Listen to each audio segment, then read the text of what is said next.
할렐루야.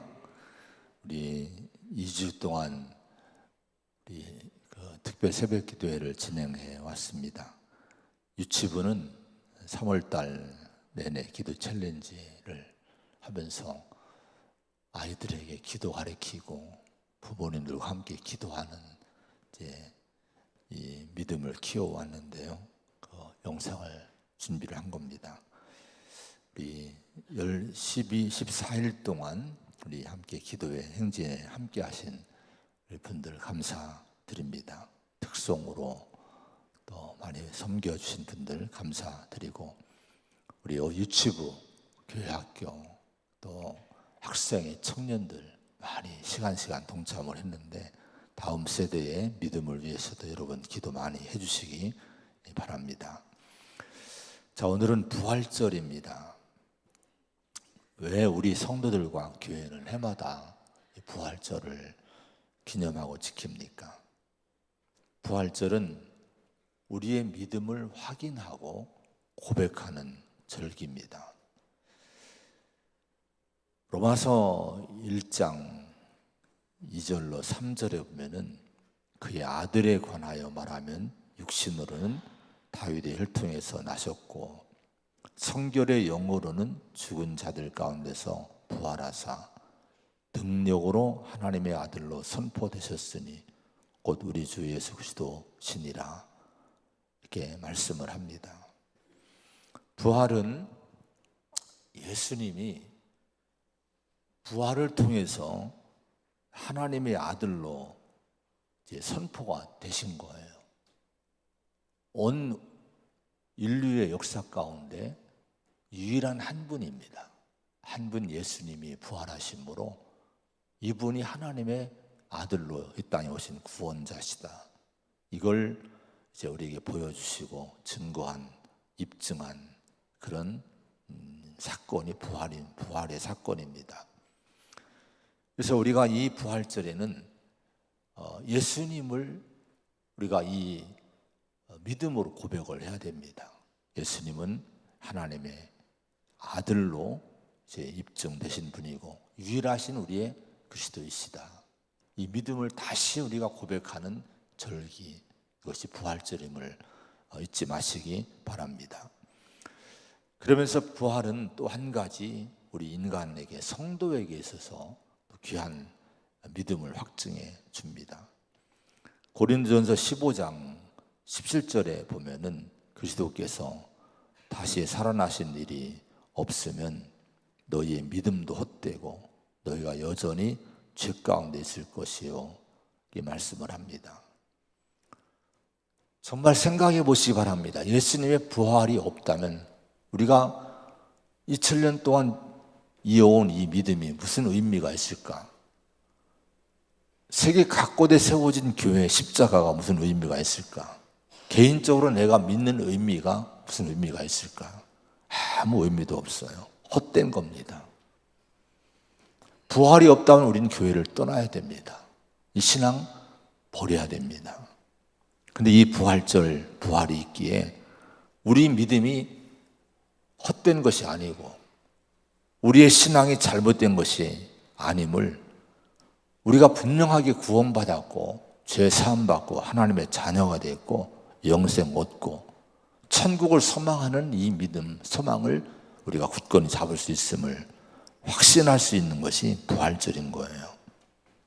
오늘 이 믿음이, 우리의 믿음이 여러분 자랑스러운 믿음, 우리의 믿음이 의심 없는 확고한 믿음이 되도록 다시 한번 부활의 주님을 바라보시기를 바랍니다. 자, 오늘 저는 이 부활절 주일인데 하나님이 본문 말씀을 이제 묵상하는데 오늘 마태복음 27장 57절로 66절, 특별히 61절까지의 말씀을 주시고 묵상을 하게 했습니다. 여기 보면은 두 명의 인물들이 이름이 나와요. 57절에 보면은 아리마대 부자 요셉이라는 인물이 나오고, 또 61절에 보면은 거기 막달라 마리아와 다른 마리아가 이렇게 말씀이 나옵니다. 막달라 마리아라는 구체적인 인물이 하나 나옵니다. 이 두 인물, 막달라 마리아와 아리마대 부자 요셉의 부활절, 이 부분을 좀 가지고 부활에 대한 말씀을 나누려고 합니다. 먼저 이 막달라 마리아를 한번 볼 터인데요. 막달라 마리아, 이것은 막달라는 이 갈릴리 지역에 있는 어느 동네의 이름이에요. 위에 있는 처음에 나온 아리마대 부자 요셉도 마찬가지로 아리마대란 유대 지방에 있는 이 동네 이름입니다. 태안의 아무개, 대전의 누구, 또 남산의 누구, 이런 식으로 이렇게 이름을 기록을 해놓은 거예요. 자, 이 마리아는, 막달라 마리아는 성경에 죄 지은 여자, 7 귀신 들렸던 여인, 이렇게 소개가 되는 여자입니다. 근데 이분이 예수님을 만나요. 아리마대 사람 요셉도 부자라고 57절에 말씀했는데, 학자들이 이분에 대해서 얘기하기를 막달라 마리아도 부유한 여인이었다, 이렇게 보고 있습니다. 예수님을 잘 섬긴 분이에요. 예수님을 만난 이후에 이 여인이 예수님을 섬기고 예수님을 따릅니다. 55절, 56절의 말씀을 보면은 우리가 읽지 않았지만은 거기 55, 56절에 보면은 이런 말씀이 나와요. 이 예수님이 십자가에서 처형을 당하실 때에 제자들이 전부 다 도망간 상태인데 여러 명의 그 믿음의 여자들이 거기서 십자가를 바라보고 지키고 있는데요. 그 중에 하나가 막달라 마리아 이름이 나옵니다. 그러니까 예수님이 처형당하실 때에 도망가지 않고 끝까지 십자가 곁에 있었던 여인 중에 하나가 막달라 마리아입니다.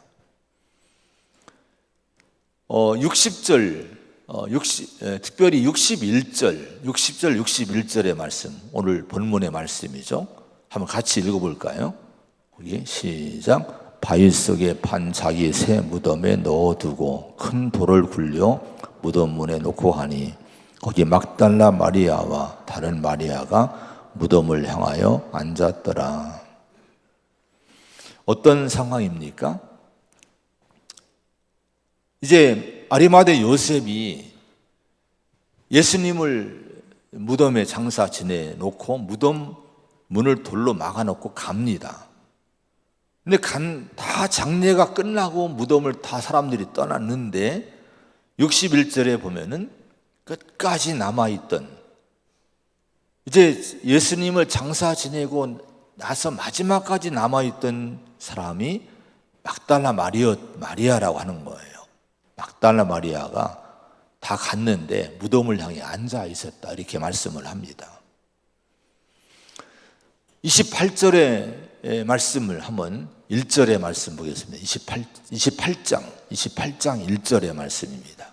1절의 말씀 시작. 안식일이 다 지나고 안식 후 첫날이 되려는 새벽에 막달라 마리아와 다른 마리아가 무덤을 보려고 갔더니, 자, 예수님이 부활하신 새벽이 됐어요. 근데 새벽에 막달라 마리아는 가장 먼저 예수님의 무덤을 찾아가요. 물론 예수님 부활하신 건 생각지도 못하고 어제 찾아간 거예요. 그리고 이 가장 먼저 예수님의 무덤을 찾아간 이 막달라 마리아가 예수님이 부활하신 빈 무덤을 가장 먼저 목격을 합니다. 그리고 천사로부터 예수님이 부활하셨다는 소식을 가장 먼저 들은 사람이 막달라 마리아예요. 그리고 제자들에게 이 소식을 전해요. 소식을 전하러 달려갑니다. 가장 먼저 제자들에게 이 무덤이 비었다는 소식을 전한 사람이 바로 막달라 마리아입니다.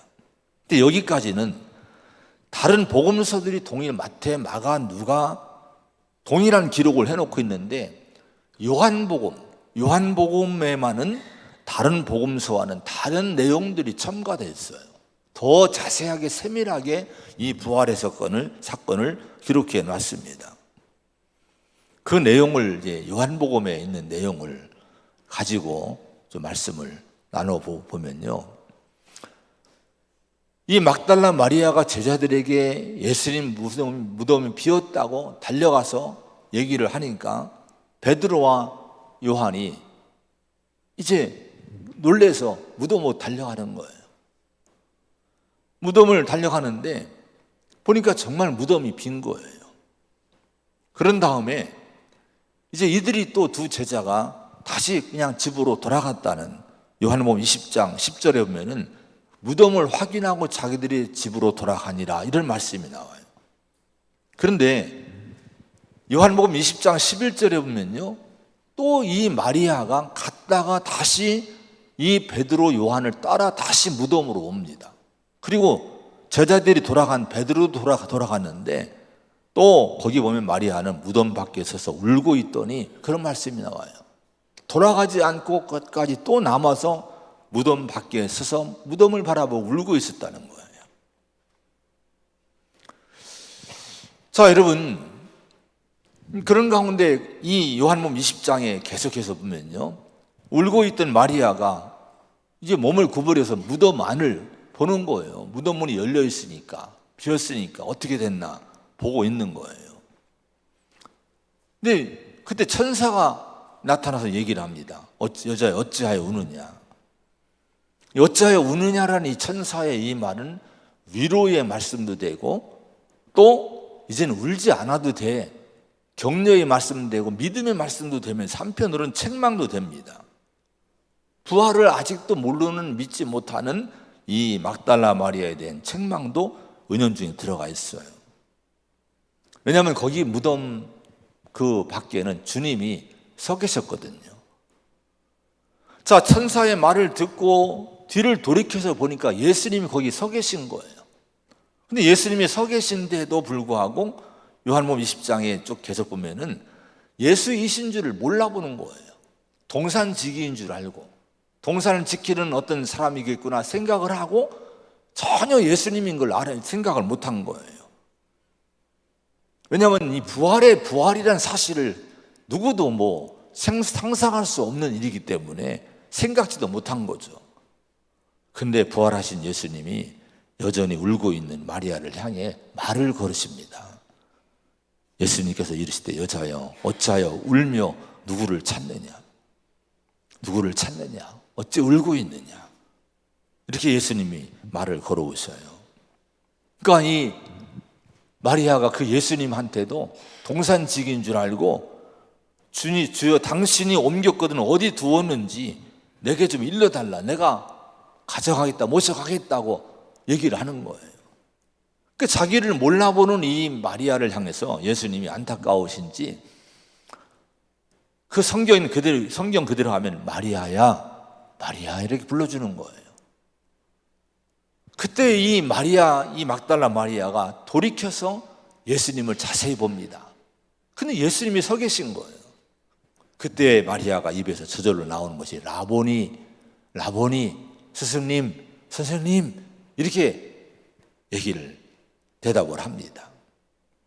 이후에 이 막달라 마리아는요, 예수님의 이 부활하신 그분의 모습을 보고 돌아가서 내가 주를 보았다고 증거를 하고 전파를 합니다. 극적인 장면을 여기에 이제 기록해 놓은 거예요. 여러분, 저는 이 부분에 주님이 많이 묵상을 하기 위해서 한 주간 동안 많이 이 주님과의 이 짧은 대화, 마리아야, 라보니, 스승님, 이 대화를 하나님 많이 묵상케 했어요. 과연 이 상황이 어떤 상황이었을까? 많은 책도 봤고, 많은 작가들의 글은 어떻게 이걸 표현했을까? 이걸 영화는 어떻게 만들었을까? 여기저기 한번 하면서 제가 묵상도 하면서 이 예수님의 마리아라는 이 어감, 또 라보니 하는 이 반응했던 마리아의 이 마음, 감정, 이걸 좀 헤아리려고 제가 많이 한 주간 동안 많이 기도하고 묵상을 했습니다. 오늘 새벽까지도 새벽 기도 끝나고 또 가서 이 부분을 제가 많이 묵상을 했어요. 자, 마리아야, 이것은 평소에 예수님이 이 막달라 마리아를 다정하게 불렀던 이 말씀입니다. 늘 마리아야, 마리아야 이렇게 부르셨던 거예요. 자, 평소처럼 예수님의 음성이 들려온 거예요.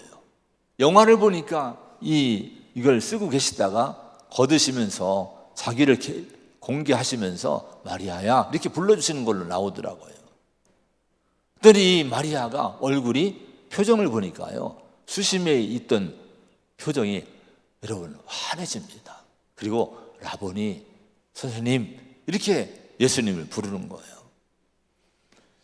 이제 이 마리아의 마음속에는 더 이상 의심도 눈물도 슬픔도 머물 수 없는 상태가 된 거예요. 왜냐하면 지금 눈에 마리아의 앞에 살아계신 주님이 서 계셨던 거예요. 부활의 주님이 서 계셨던 거예요. 그래서 감격스럽게 이 예수님을 부른 거예요. 저는 여러분 기도하기를 이것이 여러분의 마음속에 어떻게 와닿을지 모르겠어요. 근데 여러분 오늘 이 부활절에, 이 부활의 날에 이런 감격이 우리 안에 있어야 된다고 저는 믿고, 여러분이 그런 은혜가 있기를 축원을 드립니다. 주님의 음성이 들려져야 돼요. 여러분의 이름을 불러주시는 아무개야, 아무개야. 내 안에 복음으로 성령으로 내게 나를 불러주시는 예수님의 그 생생한 그 음성, 살아있는 음성이 내 마음에 내 영혼을 울려야 될 줄로 믿습니다. 그 주님 앞에 내가 어떻게 반응해야 됩니까? 주님, 예수님, 라보니요, 예수 그리스도시여, 나의 주님이시여, 이런 반응, 이런 고백이 우리가 이 부활절에 있어야 될 줄로 믿습니다. 여러분이 은혜가 있기를 축원을 드립니다. 이 마리아를 불러주신 예수님이 그 이후에 도마를 부릅니다. 도마는 제자들이 우리가 예수님 만났어 할 때에 믿지 못했던 사람이에요. 내가 그의 손에 못자국을 보고 내 손가락으로 그 못자국에 손을 넣으며 내 손을 그 옆구리에 넣어보지 않고는 믿지 않겠다. 나는 도저히 믿을 수 없다고 이렇게 예수님 부활을 거부했던, 믿음을 거부했던 인물입니다. 근데 부활하신 예수님이 도마를 찾아가셔요. 도마를 만나 주십니다. 그리고 도마야 부르시고 네 손가락을 이리 내밀어 내 손을 보고 네 손을 내밀어 내 옆구리에 넣어봐라. 창에 찔렸던 자고. 그리고 믿음 없는 자가 되지 말고 믿는 자가 되라. 도마가 예수님이 가르친 대로 손바닥을 보고 또 옆구리를 보는 가운데 고백을 하면 나의 주님이시여 나의 하나님이시니이다. 근데 예수님이 뭐라고 했습니까? 유명한 얘기를 했죠. 너는 나를 본고로 믿느냐? 보지 못하고 믿는 자들이 복되도다. 여러분 십자가를 한번 바라보시기 바랍니다. 혹시 십자가를 걸고 오신 분들은 다시 한번 우리가 새벽마다 새벽 십자가를 우리가 꼭 손에 쥐고 했었는데 한번 손에 쥐고 한번 이 십자가를 한번 묵상해 보시기 바랍니다. 그리고 내 안에 오셔서 말씀하시는 성령의 음성을 들어보시기 바랍니다. 예수님은 나를 사랑하셔서 여러분 못 박히신 분이에요. 죽으신 분입니다. 창에 찔리신 분입니다. 그분이 여러분 어떤 존재가 됐습니까? 하나님이 그분을 살리신 거예요. 피투성이가 되셨던 예수님, 그분을 하나님이 다시 일으키신 거예요. 그분이 누굽니까? 우리의 주님이십니다. 우리 안에 오셔서 늘 함께 하시며 말씀해 주시는 성령의 음성, 여러분 예수님의 부활을 믿는 여러분 이 부활을 전하는 이 복음의 음성을 듣고 이 믿음이 우리 안에 있어야 될 줄로 믿습니다. 나의 주여, 따라합시다. 나의 주님, 나의 하나님이십니다. 이 고백이 정말 억지로 하는 것이 아니라 날마다 십자가를 바라볼 때마다 부활의 주님의 음성을 들을 때마다 이 고백이 저절로 고백될 수 있는 우리 성도가 되시기를 축원을 드립니다. 그리고 이 예수님이 누구를 불러주십니까? 시몬 베드로를 찾아가 불러주시는 거예요. 시몬아, 시몬아, 네가 나를 사랑하느냐? 네가 나를 사랑하느냐? 이렇게 베드로에게 물으셔요. 여러분, 이 베드로는 누굽니까? 믿음에 실패했던 사람이에요. 그동안 여러분 믿음에 실패했던 분 혹시 안 계십니까? 사명에 실패하고 넘어진 분이 안 계십니까? 부활하신 주님은 오늘 우리의 갈릴리에 찾아오시는 거예요. 베드로의 갈릴리를 찾아가시고 그를 불러주신 예수님이 부활절에 우리를 다시 한번 여러분을 찾아가신 거예요. 그리고 네가 나를 사랑하느냐? 부활하신 주님 물으십니다. 네가 나를 사랑하느냐? 이 질문, 베드로에 향한 질문 속에는 이미 십자가의 사랑으로 너의 배신과 불신을 이미 다 용서했다. 그리고 나는 너를 변함없이 사랑한다는 말씀이 들어있는 거예요. 그러면서 내가 그렇게 너를 사랑하는데 이제 너도 나를 사랑하겠느냐? 이 질문을 하신 거예요. 부활의 주님이 우리를 찾아오셨는데 그분이 오늘 하신 음성을 들어보시기 바랍니다. 십자가의 사랑으로 너의 실패, 너의 모든 이제 넘어진 거, 너의 죄, 이미 내 불신, 배신 다 내가 용서했다. 나는 변함없이 너를 사랑한다. 이렇게 우리에게 말씀하시는 거예요. 그리고 물으십니다.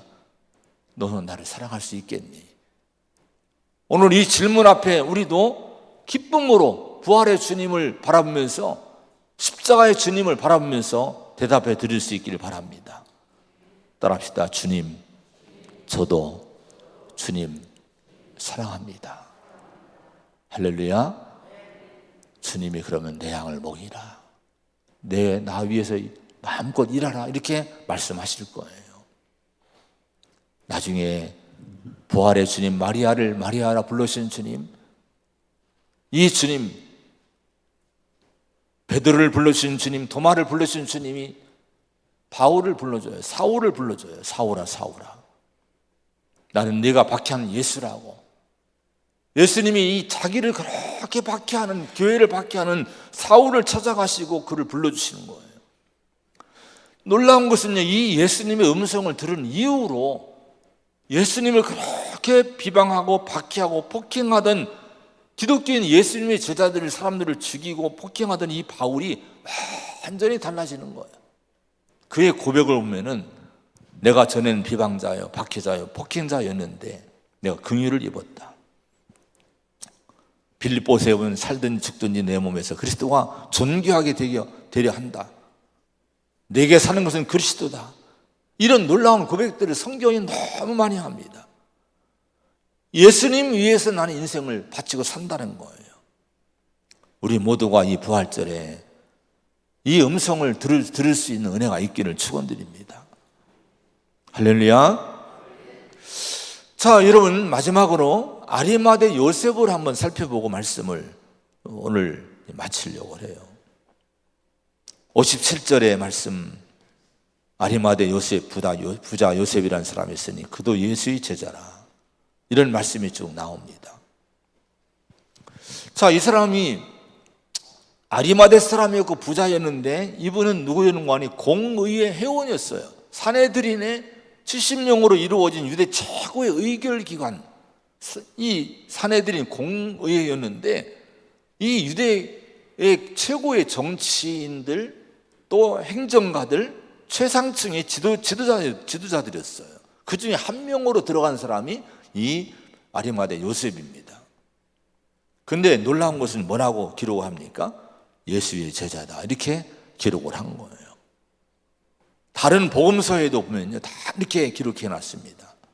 의로운 요셉, 하나님 나라를 기다리는 자. 또 요한복음 19장에도 예수의 제자다, 이렇게 기록해 놨습니다. 자, 이런 기록들을 볼 때에 초대교회는 아리마대 요셉을 분명히 누구로 인정을 한 거예요? 예수님의 제자로 공적으로 전부 교회는 이 아리마대 요셉을 예수님의 제자로 다 인정을 해준 걸 우리가 볼 수 있어요. 이분은 메시아를 기다리고 선하고 의롭게 살았던 인물입니다. 그래서 예수님을 마음으로 따르고 그의 제자로서 예수님의 사역을 음으로 양으로 지지하고 따른 인물이 이 아리마대 요셉이었어요. 그래서 요한복음 19장 38절에 보면은 이제 그렇게 말씀을 합니다. 요셉은 이제 그는 사내들인의 결의와 행사에 찬성하지 아니했다고 이제 성경은 기록을 해요. 누가복음에 보면요. 누가복음 23장 51절에 보면은, 그러니까 무슨 얘기인가 하니, 비밀스럽게 은밀하게 활동하던 예수님의 제자, 예수를 찬송하던 분이었기 때문에 사내들인이 예수님을 죽이기로 결의하고 그걸 진행시키는 과정이 있지 않았습니까? 근데 유일하게 이 사람은 여기에 참여하지 않았다는 거예요. 여기에 함께 이렇게 하지 않았다는 거예요. 자, 근데 요셉은요, 요한복음 19장에 보면은 예수의 제자이나 유대인이 두려워 그것을 숨기더니라는 이렇게 말씀을 요한이 기록해 놨어요. 이게 두려워 숨겼다는 것은요, 진짜 유대인들이 두려워서 숨었다는 것이 아니라 헬라어 원어에 보면은 그냥 비밀스럽게 활동했다. 자기가 신분이 있으니까 이런 식으로 기록을 한 걸로 해석을 합니다. 어쨌든 이 니고데모, 그 요셉이, 아리마대 부자 요셉이 오늘 58절에 보면은 뭐라고 말씀을 얘기를 합니까? 다시 한번 58절의 말씀 읽어보겠습니다. 시작. 빌라도에게 가서 예수의 시체를 달라 하니 이에 빌라도가 내주라 명령하거늘. 총독에게 찾아갑니다. 그리고 이제 예수님 시체를 달라고 요구를 합니다. 그래서 이 총독이 허락을 해주는 거예요. 자, 그러면 여러분, 이 아리마대 요셉은요, 그동안 비밀리에 제자의 길을 갔던 사람인데 이제 공개적으로 예수님의 시신을 빌라도 총독에게 넘겨달라고 요청하고 자기의 장사를 지낸 거예요. 왜 그랬을까요? 당시 예수님의 처형은요, 예수님이 십자가에 죽으신 것은 온 예루살렘이 아주 떠들썩했던 뉴스의 중심이었어요. 다들 그 얘기를 하고 있을 때입니다. 만일 누군가가 그 예수님의 시신을 수습을 했다, 장례를 치렀다, 그러면요, 사내들인을 비롯해서 유대 당국이나 모든 유대인들이, 모든 사람들이 전부 그걸 다 금방 아는 사건이에요. 누가 장사 지냈어? 누가 예수님의 시신을 모신 거야? 다 지금 알려질 일들인 거예요. 더구나 지금 제자들은 다 도망간 상태였고요, 그만큼 예수님의 제자임을 드러낸다는 것은 위험한 때입니다. 그런데 바로 그런 시기에 아리마대 출신 공의회 회원인 요셉이 총독을 찾아가서 공개적으로 예수님 시신을 요구하고 또 예수님 시신을 십자가에 수습해서 잘 장사를 지내드린 거예요. 그동안 비밀리에 예수님을 추종하던 제자가 이제 온 예루살렘과 온 공의회가 달도록 자신을 드러내면서 제자들도 못했던, 누구도 손대지 못했던 예수님의 장례를 담당한 것은 여러분 무엇을 말해주는 것일까요? 어떤 의미가 있을까요?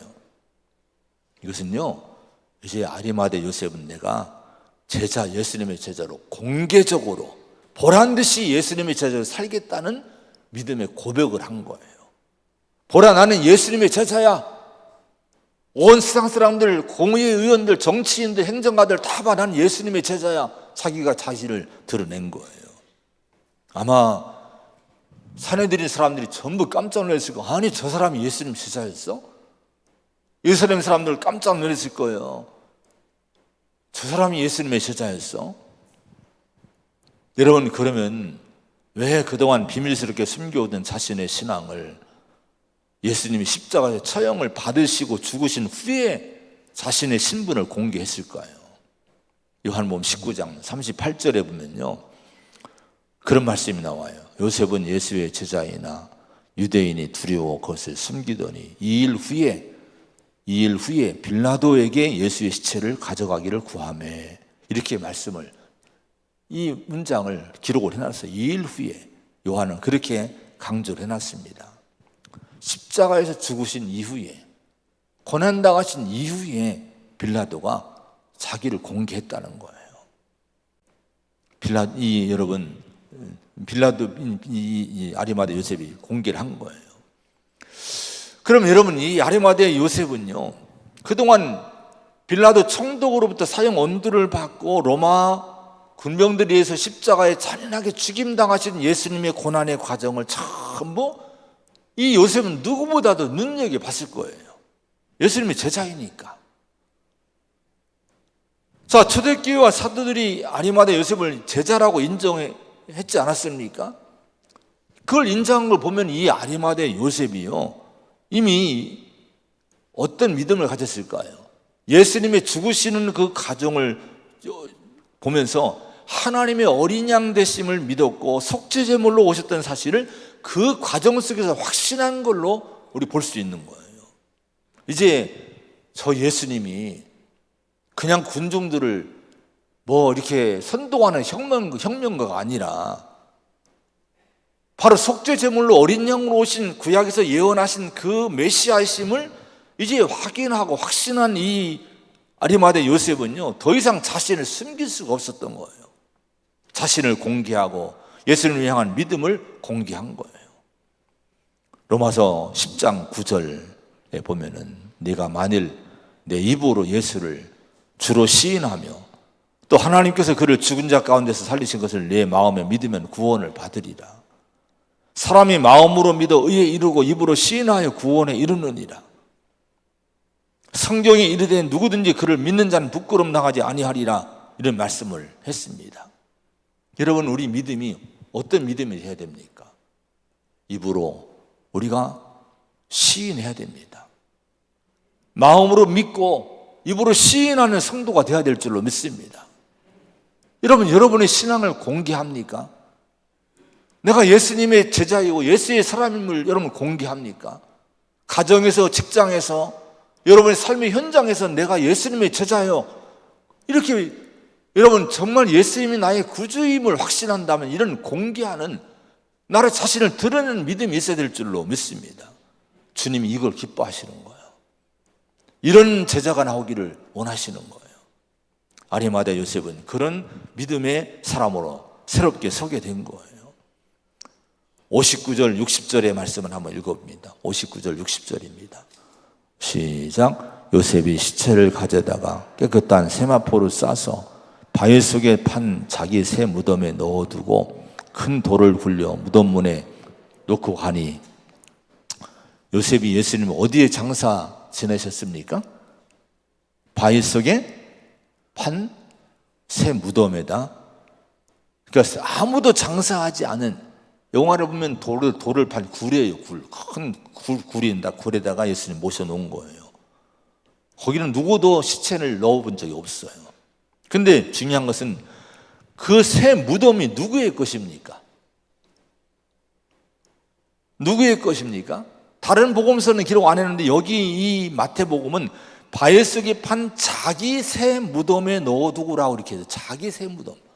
누구를 위한 무덤입니까? 아리마대 요셉 자신을 위해 준비해 두었던 무덤이었어요. 나도 언젠가 죽을 터인데 그 죽음을 미리 준비하고 미리 무덤을 만들어 놓은 거예요. 근데 자기 죽음을 위해 준비해둔 그 무덤에 누가 들어갔습니까? 예수님이 들어가신 거예요. 예수님을 장사 지낸 거예요.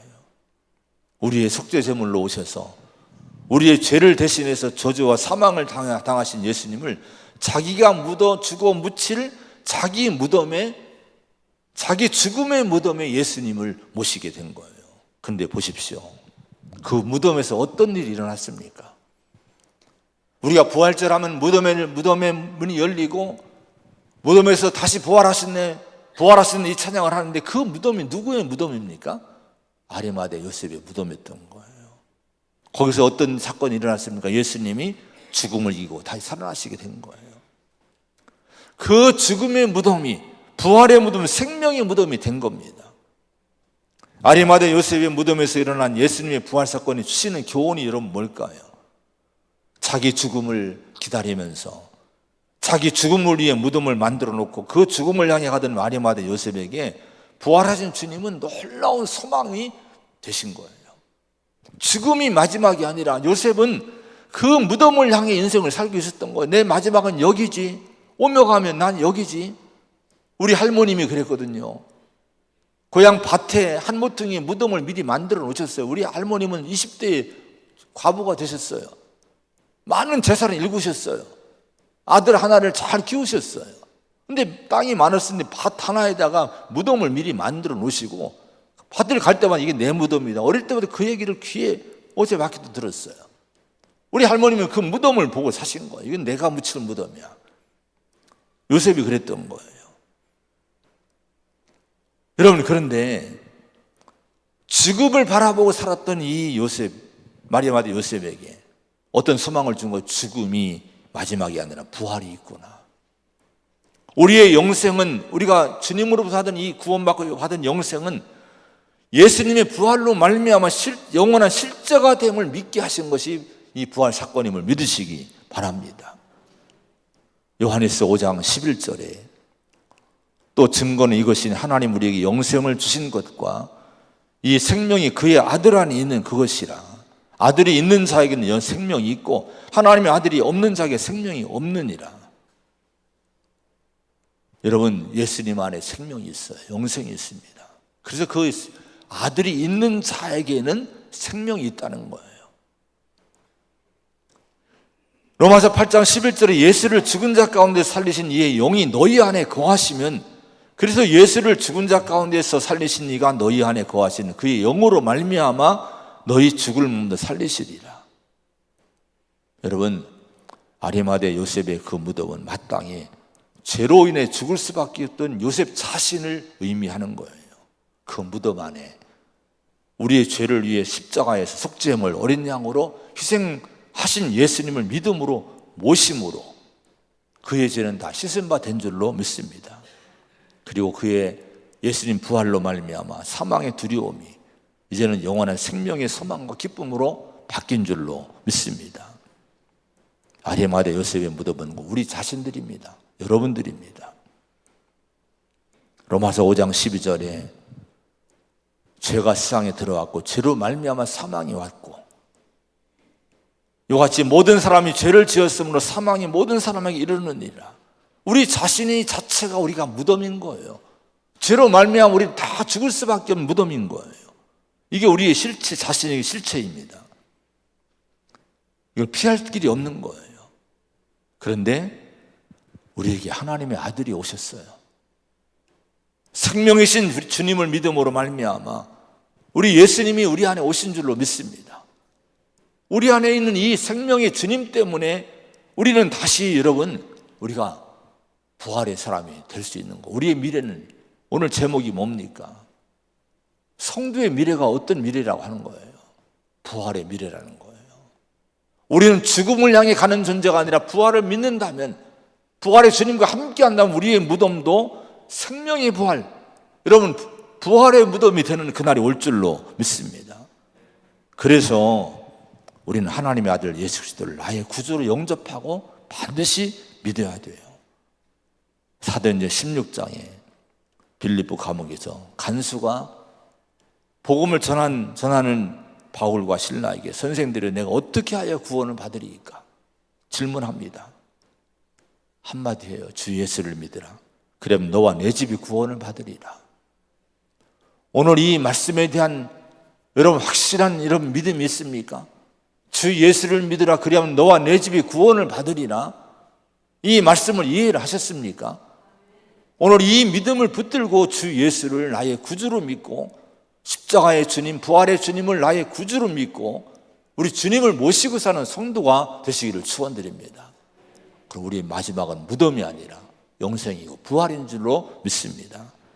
이 은혜가 저와 여러분의 모든 은혜가 되기를 축원을 드립니다.